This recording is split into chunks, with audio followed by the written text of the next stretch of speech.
love. You got that? Me.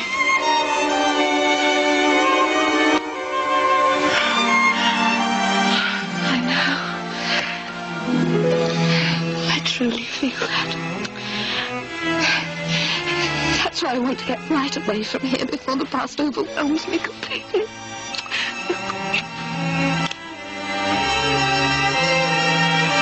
Take me with you.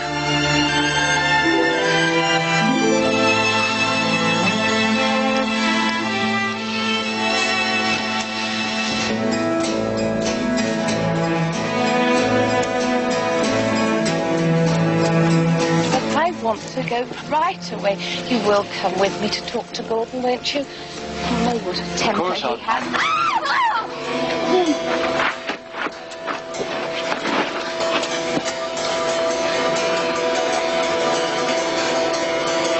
The chauffeur.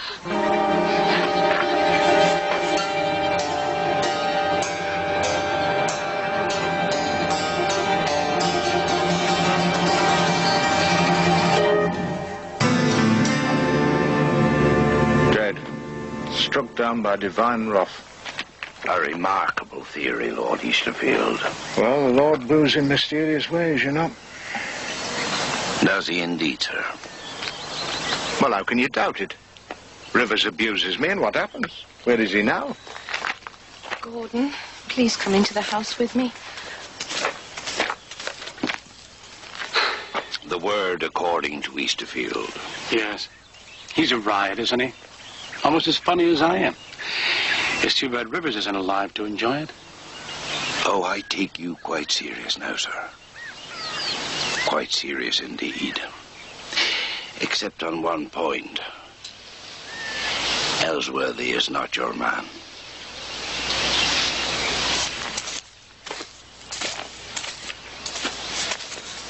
But I saw Ellsworthy's hands. They were covered with blood.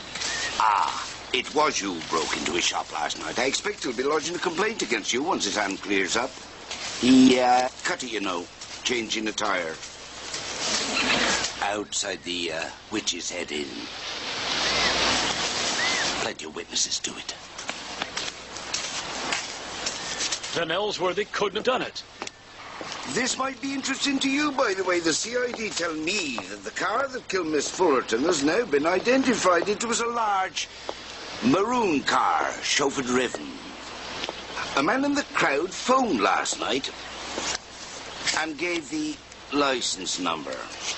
He hadn't actually seen it, you understand, but the woman beside him had, so she gave him the number. Only he wasn't sure he had it right. Well, did he or didn't he? Did. But the chauffeur had an alibi, and the car belongs to one of the gentry, so that was that. However, sometimes it's difficult to see what's right under your nose. But you said the chauffeur had an alibi. On Derby Day, he drove his charge to London, but then he was given the afternoon off. And when the car was returned, it had a damaged front bumper. How do you know all this? He was asked to fix the bumper on the sly, which, being a loyal sort, he did. And when he was questioned, he lied, being a loyal sort. But I don't see... Please, Mr. Williams. You're missing the best part. When, despite his loyalty, he was dismissed, he came straight and told all. Poor bloke. He had no notion of any connection with Miss Fullerton's death. He thought the car had been in an accident which had gone unreported. Then it was...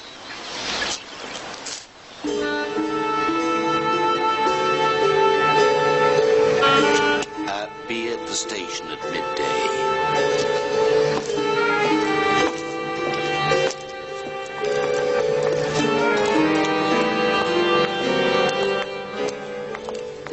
Luke, what did he tell you? Nothing. Nothing you don't already know.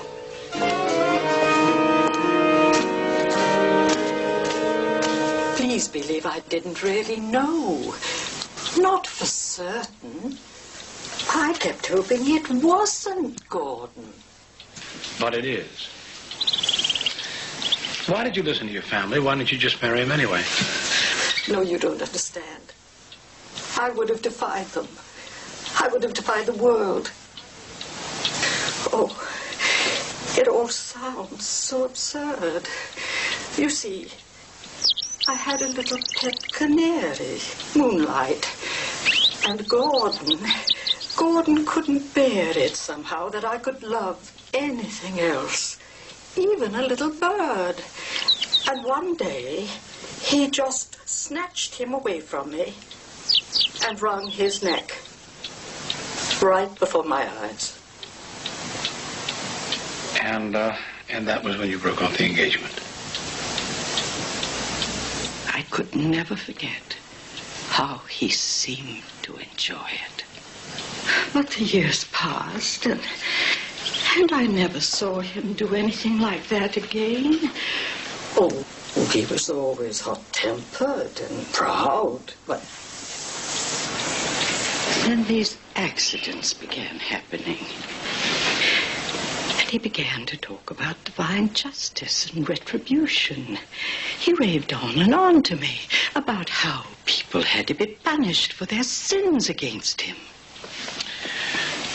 That's what he said about Rivers. Oh, Mr. Williams, I haven't known what to do. I've thought 100 times of trying to talk to Bridget, to warn her somehow. But you see how that would seem to her. Well, you don't have to worry about it anymore, because they're on to him now. And besides, Bridget has already decided to leave him. Leave him? Oh, heavens. We've got to get her away. Don't you see what he might do? Oh, fool, Avery. Else were they brought these days ago. I'd be most anxious to see them. Yeah, lovely, isn't it? Now, where's the other one? There must have been a pair. Gordon, I feel so ashamed. You're taking the news so well. You've every right to be furious with me. Oh, isn't that a beauty? Perfect workmanship. And what an edge. Bridget. Oh, hello, Honoria. I expect you've heard. Bridget's decided to go off with Mr. This fellow here. So they won't be with us long. Lord Easterfield, I'd like to offer my apology if you'll accept it. It wasn't my intention to take Bridget away from you. The fact of it is we fell in love. Yes. Well, I only hope it is love you're after, and not the fortune that'll come to Bridget one day. Oh, Gordon, we've been all over that.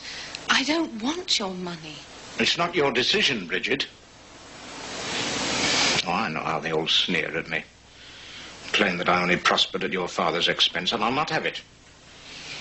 I had intended to prove them all liars by doing you the honor of marrying you, as well as leaving you my estate.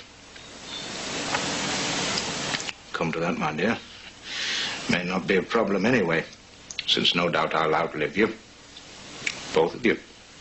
God! Listen, if you're threatening us... Threatening you?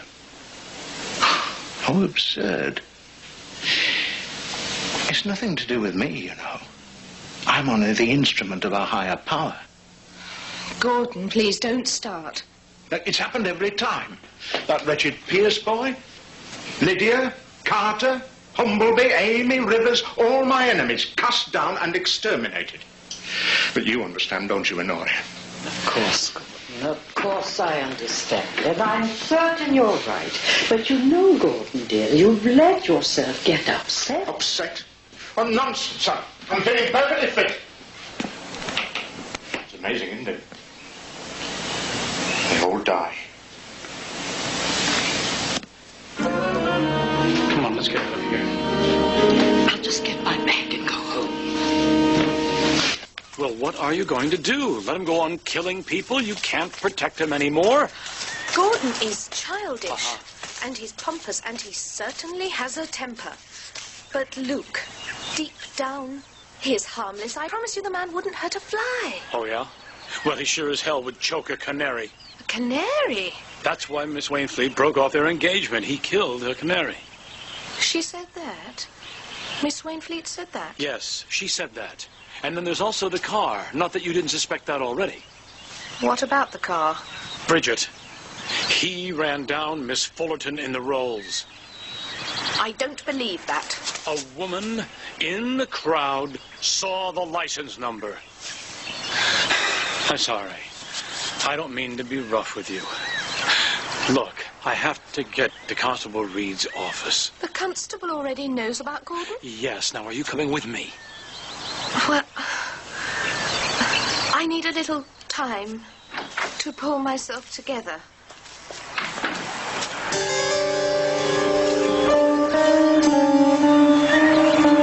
If I could meet you somewhere, at Miss Wainfleet's, I'll meet you there later. All right. Luke. Yeah. I hope the constable will be discreet about this. Well, it's obvious now that Gordon will do anything to avoid public humiliation. If Reed trots this out and makes a big show, Gordon might even kill himself rather than face it.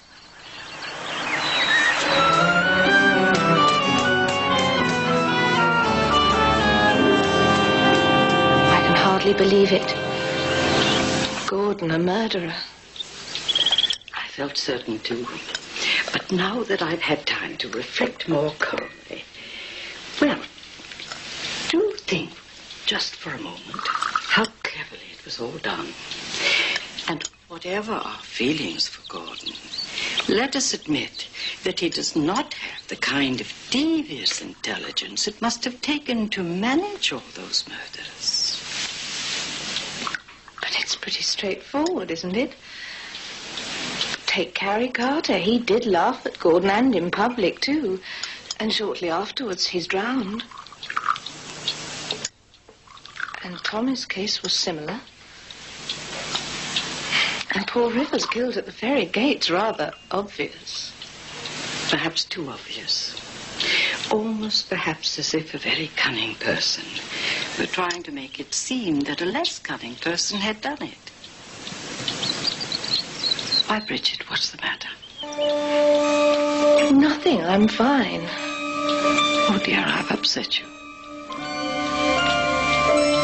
What about a nice walk? Do us both good. A walk? Yes, Luke won't be finished for a while yet. That should give me just enough time.